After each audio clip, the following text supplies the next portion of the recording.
এখন প্রশ্ন উঠেছে যে আসলে তিনি এত টাকার মালিক হলেন কিভাবে, এত সম্পদের মালিক হলেন কিভাবে।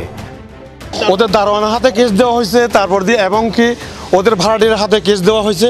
এই সম্পত্তিগুলি সে ব্যাহত করতে পারবে না, হস্তান্তর করতে পারবে না, কোথাও বিজ্ঞ আদালত নির্দেশনা দিয়েছেন। পুলিশ হেডকোয়ার্টার সংশ্লিষ্ট সেকশন এটাকে মন্ত্রণালয়ে পাঠাবে।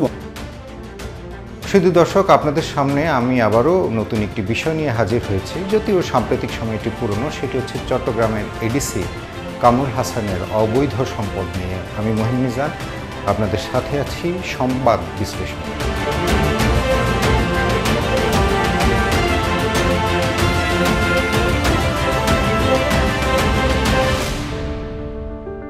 এডিসি কামরুল হাসানকে নিয়ে গত 2-3 দিন ধরে আসলে মিডিয়াগুলো, গণমাধ্যমগুলো, দুদক এবং চট্টগ্রামে যারা শীর্ষ কর্মকর্তারা রয়েছেন, চট্টগ্রাম মেট্রোপলিটন পুলিশ, তারা একটু আলাপ আলোচনার মধ্যে রয়েছে। সেটি হচ্ছে যে এডিসি কামরুল হাসান তিনি তার পদে থেকে যে পরিমাণ সম্পদ অর্জন করেছে বলে চট্টগ্রাম দুদকের কাছ থেকে তথ্য পেয়েছে চট্টগ্রাম মেট্রোপলিটন পুলিশ, সেটি হচ্ছে চক্ষু চড়ক গাছ হয়ে যাওয়ার মতো। তিনি নোয়াখালীর মানুষ, 1989 সালে এসআই পদে চাকরি পান। এরপরে তিনি ইন্সপেক্টর হন প্রমোশন পেয়ে, তারপর প্রমোশন পেয়ে এসি হন, অ্যাসিস্ট্যান্ট কমিশনার অফ পুলিশ, এবং তারপরে প্রমোশন পেয়ে এডিসি অতিরিক্ত উপপুলিশ কমিশনার পদে তিনি দায়িত্ব পালন করছেন চট্টগ্রাম মেট্রোপলিটন পুলিশে। কিন্তু দুর্নীতি দমন কমিশন তার যে সম্পদ, সেই সম্পদ হিসাব করতে গিয়ে আসলে তাদের একটি নতুন ধরনের অভিজ্ঞতা সঞ্চয় হয়েছে। সেটি হচ্ছে যে আমরা সাম্প্রতিক সময় জানি শীর্ষ পুলিশ কর্মকর্তা বেনজির আহমেদ আইজিপি পদে থেকে ডিএমপি কমিশনার এবং র্যাবের প্রধান পদে থেকে তিনি অসম্ভব সম্পদের মালিক হয়েছেন, যেটি আসলে এত টাকার মালিক, এত সম্পদের মালিক একটু আশ্চর্য হয়ে যাওয়ার মতো। অনেক কর্মকর্তাদের যে সম্পদের হিসাব নিয়ে দুর্নীতি দমন কমিশন কাজ করছে, সেটি যেমন তাদের বিস্মিত করেছে, আরও বিস্মিত করেছে একজন এসআই থেকে একজন এডিসি হওয়া পর্যন্ত মোহাম্মদ কামরুল হাসান তিনি কি করে এত সম্পদের মালিক হন। দর্শক, আপনারা যদি তার সম্পদের হিসাবটা জানতে চান, সেটি হচ্ছে যে উল্লেখ করার মতো তিনি তার স্ত্রীর নামে 5টি জাহাজ কিনেছেন। যে জাহাজগুলোর নাম আমি যদি একটি করে বলি, সেটি হচ্ছে, একটির নাম হচ্ছে এমভি প্যাসিফিক রাইডার, আরেকটির নাম হচ্ছে এমভি পানামা ফরেস্ট 1, আরেকটির নাম হচ্ছে এমভি রাইসা তারান্নুম ও বার্ড আল বায়াত। 5টি জাহাজ কিনেছেন। এই জাহাজের কেনার খরচ তিনি দেখিয়েছেন তার যে আয় ব্যয়ের হিসেবে, সেটি হচ্ছে যে 1,31,31,380 টাকা মাত্র। অথচ এই 5টি জাহাজের মূল্য কিন্তু কয়েক কোটি টাকা, প্রায় 10-20 কোটি টাকার মতো হবে। আসলে জাহাজের ক্যাপাসিটি কীরকম সেই বিষয়গুলোর উপর ডিপেন্ড করবে যে একটি জাহাজের দাম কত। কিন্তু 5টি জাহাজের দাম 1,51,00,000 টাকা, সেটি একটু হাস্যকর পর্যায়ে। শুধু তাই নয়, তিনি একটি জাহাজ কিনেই ক্ষান্ত হননি। তিনি নাসিরাবাদে যে একটি বাড়ি করেছেন, সেই বাড়িটির 7 কাঠার একটি প্লটে তিনি একটি বাড়ি করেছেন। চট্টগ্রামের নাসিরাবাদে 1 কাঠা জমির দাম বর্তমানে বাজার মূল্য হচ্ছে 1 কোটি টাকা, এবং তার যে বাড়িটি তিনি নির্মাণ করেছেন, সেটির দাম প্রায় 1 থেকে 1.5 কোটি টাকা। এখন 7 কাঠা জমির উপর যদি 1-1.5 কোটি টাকার বাড়ি হয়ে থাকে, তাহলে ওটির আনুমানিক মূল্য প্রায় 8.5 কোটি থেকে 9 কোটি টাকা। শুধু তাই নয়, তিনি সাভার সিটি সেন্টারে বিপুল বিনিয়োগ করেছেন। তিনি সিটি সেন্টারে যে পরিমাণ বিনিয়োগ করেছেন, তাতে দেখা যায় যে তিনি রাজধানীর উপকণ্ঠে সাভারের 107 শতক জমির উপরে গড়ে তোলা হচ্ছে 12 তলা বিশিষ্ট সিটি সেন্টার। এই শপিং মলের মালিক হচ্ছেন 4 জন, তাদের মধ্যে এডিসি কামরুল হচ্ছে একজন। ওই বিনিয়োগে দুর্নীতি দমন কমিশন যেটি তদন্ত করে পায়, সেটি হচ্ছে যে প্রায় 7,52,00,000 টাকা, সেখানে যেটি তিনি দেখিয়েছেন 7,52,00,000 টাকা, সেখানে ইনভেস্ট রয়েছে। সিটি সেন্টারের বেজমেন্টে তার 90টি দোকান রয়েছে, প্রথম তলায় 140টি দোকান, দ্বিতীয় তলায় 146টি দোকান, তৃতীয় তলায় 89টি, চতুর্থ তলায় 103টি দোকান রয়েছে, এবং 5,000 বর্গফুটের সেখানে ফুড কোর্ট রয়েছে পঞ্চম তলায়। ষষ্ঠ তলায় তার রয়েছে 67টি ফ্ল্যাট। এর বাজার মূল্য অ্যাকচুয়ালি 100 কোটি টাকার উপরে। ওনার পদ কি? উনি হচ্ছেন অতিরিক্ত উপপুলিশ কমিশনার, তিনি চট্টগ্রাম মেট্রোপলিটন পুলিশে দায়িত্বরত রয়েছেন। জাহাজের হিসেব দিলাম, সাভার সিটি সেন্টারে একটু সম্পদের হিসাব দিলাম, আরও সম্পদ রয়েছে তার, এখানেই শেষ নয়। শুধু সিটি সেন্টার নয়, সাভার সিটি টাওয়ার এই ভবনটিও তার, এবং এই 10 তলা ভবনের সম্পূর্ণ সিটি টাওয়ারের মালিক হচ্ছেন তিনি। এই আবাসিক ভবনে 54টি ফ্ল্যাট রয়েছে এবং তিনি কয়েকজনকে পার্টনার নিয়ে তিনি এই সাভার সিটি টাওয়ার তৈরি করেছেন বলে দুর্নীতি দমন কমিশন, চট্টগ্রাম দুর্নীতি দমন কমিশন, যারা ঢাকার যে কেন্দ্রীয় দুর্নীতি দমন কমিশন সেটির সমন্বয়ে যে তথ্যগুলো পেয়েছে সেটি। তার আরও ফ্ল্যাট রয়েছে যেটি দুর্নীতি দমন কমিশনের তথ্য পাওয়া যায়। চট্টগ্রাম হালিশহর, নাসিরাবাদ, চান্দগাঁও, ফ্ল্যাট, জমি, দোকান, শতাধিক দোকান রয়েছে এখানে। তার স্ত্রীকে তিনি 5টি জাহাজ কিনে দিয়েছেন বলে যে তথ্য আমরা জানিয়েছি, শুধু 5টি জাহাজেই তিনি ক্ষান্ত থাকেননি, তিনি একটি জাহাজ কোম্পানির মালিকও, এবং তার নাম হচ্ছে সওদাগর নেভিগেশন। এই সওদাগর নেভিগেশনের প্রায় সিংহভাগ অংশের মালিক কিন্তু এই মোহাম্মদ কামরুল হাসান এবং তার স্ত্রী সাইমা। এই সম্পত্তিগুলি সে ব্যাহত করতে পারবে না, হস্তান্তর করতে পারবে না কোথাও, বিজ্ঞ আদালত নির্দেশনা দিয়েছেন।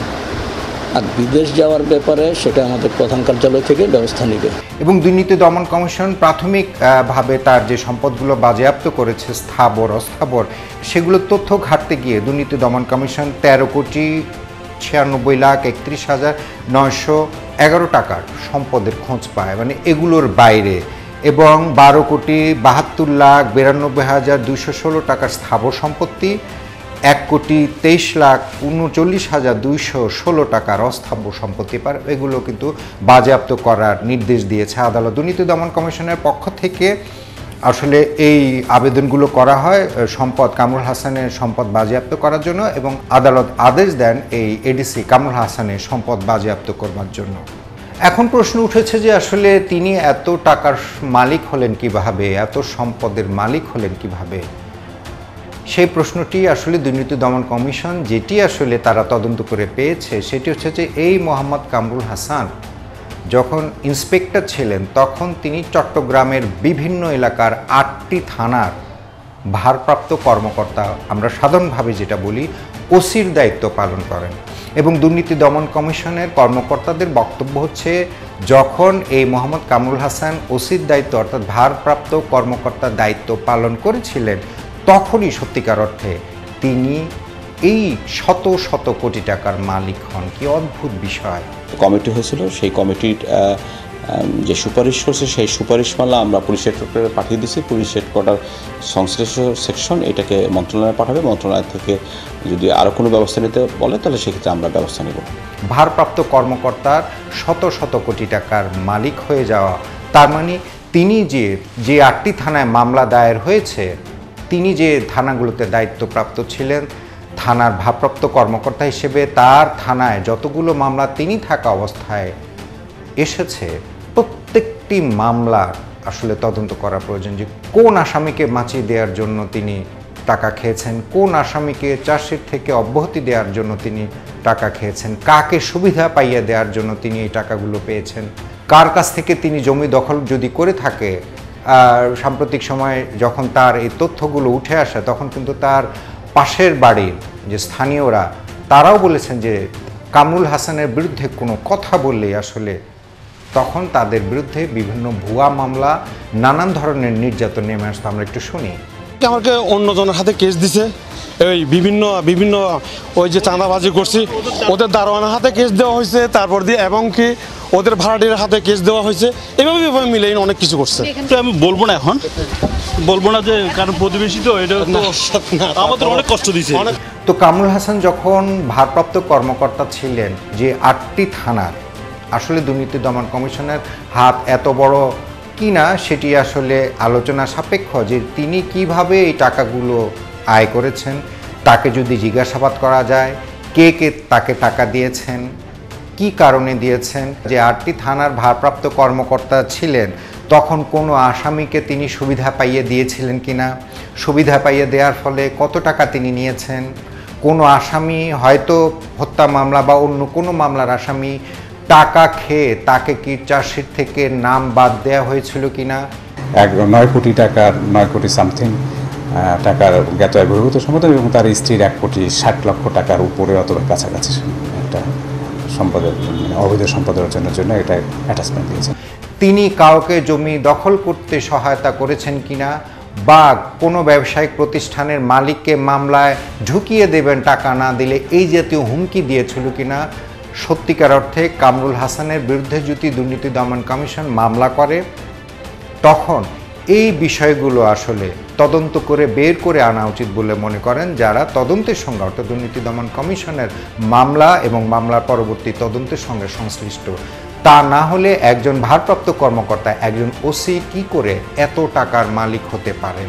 আমাদের তদন্ত পর্যায়ে দেখা যায় অনেক কিছু বেরিয়ে আসে নতুন করে, এবং সেটার ক্ষেত্রে আমাদের যে অনুসন্ধানী কর্মকর্তা আছে, দুদকের চৌকস অফিসার, তিনি হয়তো আরও অনেক কিছু বের করে নিয়ে আসতে পারবেন, কারণ তখন আরও সময় পাবে, আরও অনেক এনলার্জ করে তখন তদন্তটা হবে। চট্টগ্রামের দুর্নীতি দমন কমিশন তার যখন সম্পদের খোঁজ করতে যায়, মানুষ তো একটা বুঝও দেয় যে আমি এই ব্যবসা করেছি, ফলে এত টাকার মালিক আমি হয়েছি, সেটার ইনকাম থেকে।